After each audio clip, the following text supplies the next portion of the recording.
Kembali lagi bersama Budian Kuspratiwi dalam mata kuliah Hukum Tata Negara.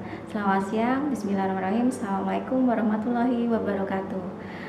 Teman-teman, pertemuan kemarin kita sudah membahas terkait dengan apa itu konstitusi, kemudian undang-undang dasar, apakah ada perbedaan maupun persamaan antara dua istilah itu dan juga terkait dengan sejarah ketatanegaraan Indonesia. Di pertemuan sebelumnya kita sudah membahas terbentuknya Undang-Undang Dasar 1945 dan juga latar belakang dibentuknya Konstitusi RIS. Nah, kita ketahui bersama Undang-Undang Dasar sendiri terbentuk karena Indonesia itu pertama kali memerdekakan diri dan membentuk sebuah negara. Jadi perlu sebuah undang-undang dasar maupun konstitusi yang dijadikan dasar penyelenggaraan negara. Sedangkan latar belakang konstitusi RIS itu dikarenakan adanya perubahan bentuk negara dari negara kesatuan ke bentuk negara serikat. Hal ini dikarenakan dari hasil perundingan konferensi meja bundar di Den Haag antara pemerintah Indonesia dengan kerajaan Belanda. Nah, minggu lalu Budian bertanya dengan teman-teman, setelah Indonesia kembali ke bentuk negara kesatuan, Indonesia memberlakukan Undang-Undang Dasar sementara 1950.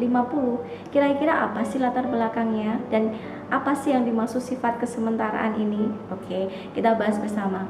Nah, Undang-Undang Dasar 1950 ini dibuat karena Indonesia telah kembali ke bentuk negara kesatuan. Nah, naskah rancangan Undang-Undang Dasar sendiri ini dibentuk oleh sebuah panitia bersama.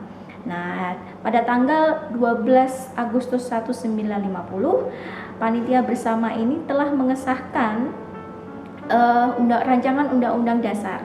Nah, yang mengesahkan adalah Badan Pekerja Komite Nasional Pusat, yang kemudian tanggal 14 Agustus 1950 disahkan di DPR dan juga Senatris dan kemudian berlaku tanggal 17 Agustus 1950. Nah, ini berlakunya Undang-Undang Dasar 1950. Nah, yang menjadi pertanyaan adalah maksud dari sifat kesementaraan Undang-Undang Dasar 1950 itu apa sih? Nah, Undang-Undang Dasar 1950 itu dibuat karena Indonesia kembali ke bentuk negara kesatuan.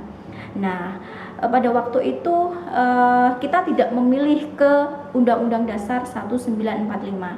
Kenapa? Karena seperti yang telah kita diskusikan kemarin bahwa Undang-Undang Dasar 1945 itu dibuat dalam jangka waktu yang relatif singkat.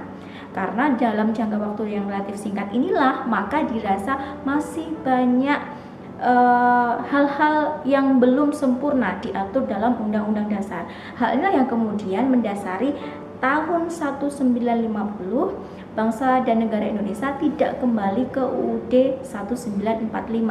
Nah, Undang-Undang Dasar 1950 ini dibuat dalam sifat yang sementara karena harapannya akan ada Undang-Undang Dasar yang menggantikan UUDS 1950 ini. Nah, hal ini kemudian terbukti tahun 1955 melalui pemilihan umum pertama di Indonesia. Itu terbentuklah sebuah badan yang bertugas atau berwenang untuk membuat Undang-Undang Dasar. Badan ini yang kemudian kita kenal sebagai konstituante. Nah, konstituante ini tugasnya adalah menyusun atau membentuk undang-undang dasar yang baru. Nah, akan tetapi dalam perjalanannya konstituante ini dirasa tidak mampu mengakomodir perdebatan-perdebatan yang muncul di dalam penyusunan rancangan undang-undang dasar yang baru. Nah, perdebatan apa sih yang sebenarnya muncul pada saat pembahasan di konstituante ini? Nah, perdebatan yang muncul adalah terkait adanya kepentingan yang berbeda ataupun perbedaan pendapat antara beberapa golongan yang ada di dalam badan konstituante. Misalnya terkait dengan golongan nasionalis dan juga golongan agama yang pada waktu itu tidak menemui kata sepakat dalam penyusunan naskah Undang-Undang Dasar yang baru.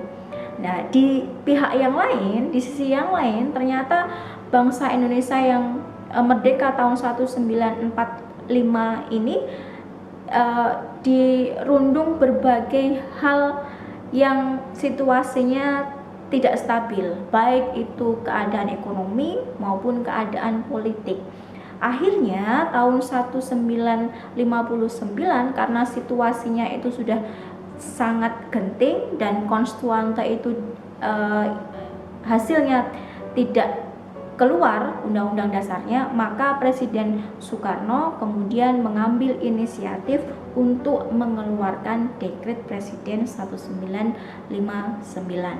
Nah, seperti kita ketahui bersama, Dekret Presiden 5 Juli 59 ini berisi 3 hal. Apa saja? Yang pertama adalah membubarkan konstituante, yang kedua adalah kembali ke Undang-Undang Dasar 1945, dan yang terakhir adalah membentuk MPRS dan DPAS. Nah, pertanyaannya adalah kenapa kita tidak kembali ke Undang-Undang Dasar 1945?